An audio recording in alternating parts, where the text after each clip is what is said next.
वही कांग्रेस के कार्यालय पर बीजेपी युवा मोर्चा के लोगों ने विरोध प्रदर्शन किया। इस दौरान तोड़ फोड़ हुई। ये राजनीति किस तरफ जा रही है, क्या है ये? विरोध प्रदर्शन नहीं था, ये गुंडागिर्दी था भारतीय जनता पार्टी का कि आप अपने ताकत दिखाने वहां पहुंच गए। और कांग्रेस की सहनशीलता इतना देखिए कि उनके ऊपर कोई आक्रमण नहीं किया। अगर उनको आक्रमण क्योंकि कांग्रेस पार्टी जो है ना, हिंसावादी ना, अहिंसा परमो धर्म करके वो काम करती है।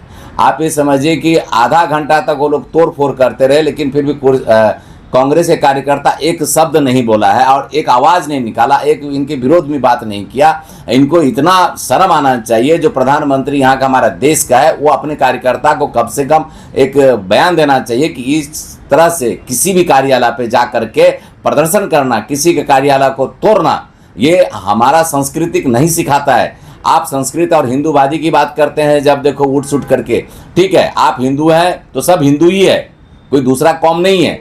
लेकिन आप जिस तरह से आक्रमण करके किसी को तोड़ फोड़ करना, राहुल गांधी को गाली देना, एक जो उनको राहुल गांधी एक भारत देश के संसद हैं वो, और उनका जो संस्कृति ये सिखाता है, कभी उनके मुंह से गलत शब्द नहीं निकला है। वो विचारधारा की लड़ाई लड़ते हैं और सदा विचारधारा की लड़ाई लड़ते रहेंगे।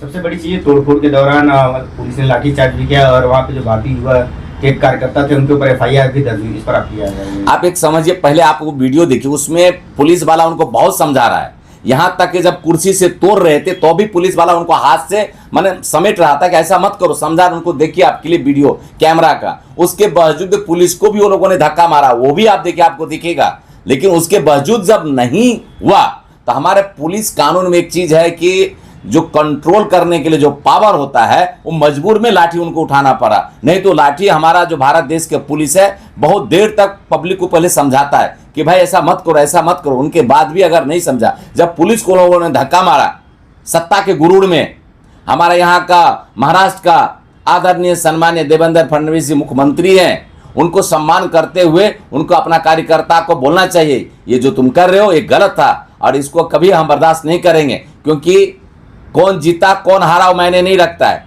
लेकिन आप पूरे महाराष्ट्र के मुख्यमंत्री हो और सभी वासियों का आप मुख्यमंत्री हो, इसको आपको गरिमात को समझना चाहिए।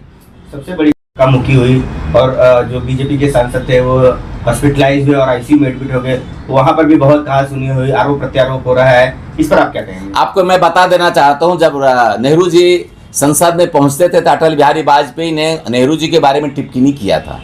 और नेहरू जी जब बाहर निकले तो अटल बिहारी वाजपेयी कंधे पे हाथ रख के बोले, यार क्या बोलते हैं तू आगे चल के रहे कि भारत देश के प्रधानमंत्री बनोगे। मतलब आप समझिए कि वो एक संसदीय थे और उन्होंने कितना विचार उनका उच्च था कि उनके बारे में टिप्पणी करने के बावजूद भी अटल बिहारी वाजपेयी के कंधे पे हाथ देके कहा कि तुम इस देश के एक बार प्रधानमंत्री जरूर बनोगे। और आज के राजनीतिक देखिए, जितने हैं सब गुंडागिर्दी करने पर उतर गए हैं। उसका ऑफिस तोड़ देंगे, उसका घर तोड़ देंगे। आप विचारधारा की लड़ाई नहीं लड़ रहे हो, आप गुंडागिर्दी का लड़ाई लड़ रहे हो। राहुल गांधी पे आरोप लगा है कि राहुल गांधी ने धक्का मारा और 2 सांसद बीजेपी के घायल हुए।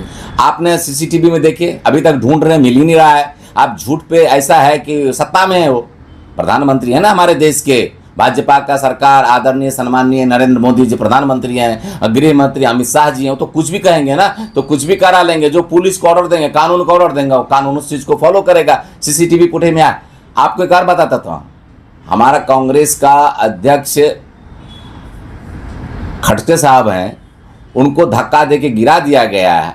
उसके पर देखिए हमारा कांग्रेस का कितना उच्च विचार है कि कोई उन पे प्रतिक्रिया नहीं दिए। ठीक है, धक्का लगे, आदमी गिर गया, उसका तो प्रूफ में मिल गया। लेकिन राहुल गांधी किसी को धक्का दिया, उसका अभी तक प्रूफ नहीं मिला। कितना दिन बीत गए, आप ही सोचिए इस बात को।